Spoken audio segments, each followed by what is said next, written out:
Hi campers! Welcome!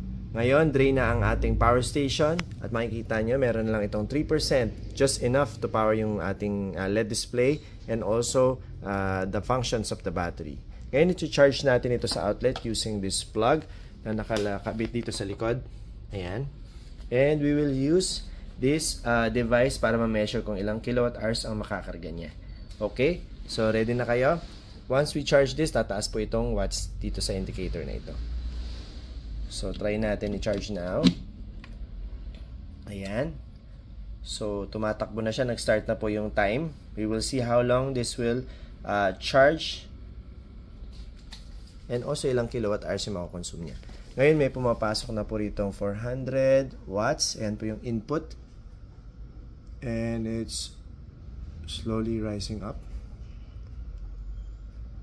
Ayan. We will get back to you later to check again the progress of our charging. Ayan, more than 1/4 na nakarga natin sa ating baterya. 28% na.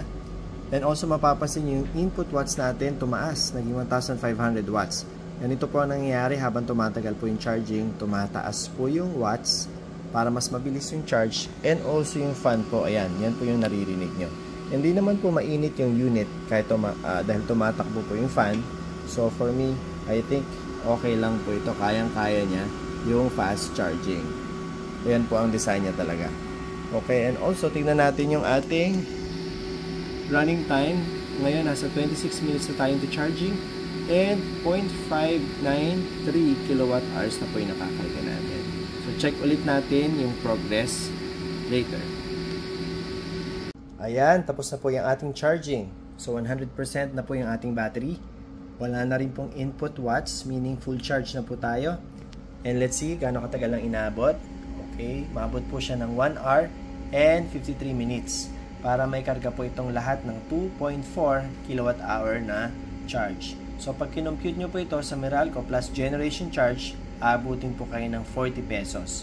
Yes, one full load of this power station, 2 kilowatt hour power station, maabot lang po ng 40 pesos with 1 hour and 50 plus minutes charging time.